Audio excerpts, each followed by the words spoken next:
আমাদের বাচ্চারা এখন মোবাইল ছাড়া চলেই না, মোবাইলে আসক্ত হয়ে যাচ্ছে। এর যথেষ্ট কারণও আছে, এটা মানে কারণ আমরাই বড় কারণ, আমরা সময় দিতে পারি না।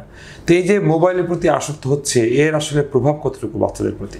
এটার প্রভাব মানে আমি কি বলবো, যে অ্যাজ এ পেডিয়াট্রিশিয়ান, যে আমাদের বাচ্চা যদি আমরা এটা নজর না দিই তাহলে আগামী দিনের ভবিষ্যৎ কিন্তু খুবই খারাপের দিকে ধাবমান হবে। আমরা সবার জানা উচিত যে প্রথম 2 বছর কোনো স্ক্রিন এক্সপোজ করা হবে না, না মোবাইল না অন্য কিছু, কোনো কিছু না, স্ক্রিন এক্সপোজার 0।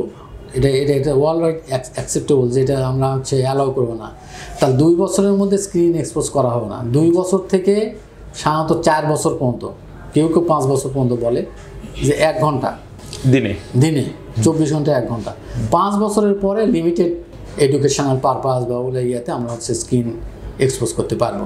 তবে মনে রাখবো যে আমাদের এমনটা যেন না হয়, যেটা সবচেয়ে বড় অসুবিধা, যে কম বয়সে যদি আমরা ব্যবহার করি তাহলে কিন্তু এটা দেখা গেল ব্রেন ডেভেলপমেন্ট থেকে শুরু করে তার কগনিটিভ ফাংশন, সোশ্যাল যে ইন্টারাকশান, ল্যাঙ্গুয়েজ ডেভেলপমেন্ট, সবগুলোর উপরে প্রভাব পড়তেছে। চোখেও প্রভাব পড়ছে। হ্যাঁ, চোখে তো অবশ্যই, সবগুলোর উপর প্রভাব পড়তেছে শুধু স্ক্রিন এক্সপোজারের জন্য।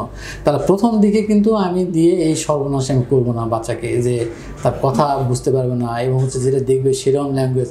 আমাদের কাছে রুগী আসে যে মা এসে বলে যে ও তো কী বলে আমি বুঝি না। আসলে ওই যে মোবাইল বা ট্যাব এগুলোর মধ্যে যেটা দিচ্ছে, যে ল্যাঙ্গুয়েজে হয় হিন্দি দিলে সে হিন্দি কিছু কিছু বলতেছে যেটা না, এবং ইংরেজি শুনলে ইংরেজি বলতেছে, তাহলে আগে ওটা মাদার টাং না। এইভাবে কিন্তু বাচ্চাগুলো আমাদের দেখা যাচ্ছে ল্যাঙ্গুয়েজ ডেভেলপমেন্ট হচ্ছে না। এগুলো সময় চলে যাচ্ছে 3 বছর 4 বছর, কোনো কিছু কমিউনিকেটিং ল্যাঙ্গুয়েজই হচ্ছে না। তাহলে আমাদের এটা কিন্তু একটা বিরাট সমস্যা। আর অন্যদিকে যে সমস্যাগুলো সেটা যে তার সোশ্যাল ডেভেলপমেন্ট এবং ফিজিক্যাল যে গ্রোথটা, সেটা বয়স যত হয় তত স্ক্রিন এক্সপোজার বেশি হলে বেশি হবে, হয় ওবেসিটি হবে, অথবা দেখা গেলো গ্রোথ ফল্টারিং হবে। তো এই জায়গা থেকে আমরা মনে রাখবো যে যেসব বাচ্চা সিডেন্টারি বেশি হয়ে যাবে তাদের জন্য কিন্তু অনেক সমস্যা।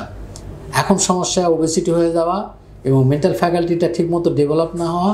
অ্যাট দ্য সেম টাইম দেখা গেল যে তার যে স্পিচগুলো, কমিউনিকেশনের যে ইয়েটা, সেটা কিন্তু ওরকম ফ্লোরিশ হবে না।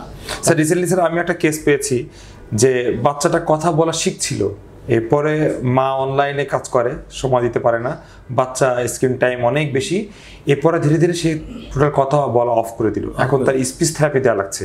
তো এটা একটা খুবই ভয়ঙ্কর। অবশ্যই এটার থেকে আমাদের যে আমরা যেটা আপনি বললেন, যে যদি বাচ্চা কি চায়, বাচ্চা চায় যে সে হিউম্যান নেচারটাকে অবলম্বন করার জন্য হিউম্যান বিংকে চায়।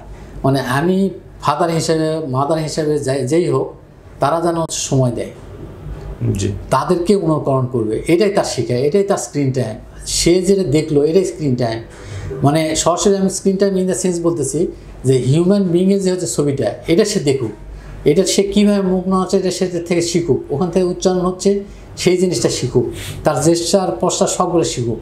তাহলে একটা বাচ্চা সঠিকভাবে মানুষ হবে।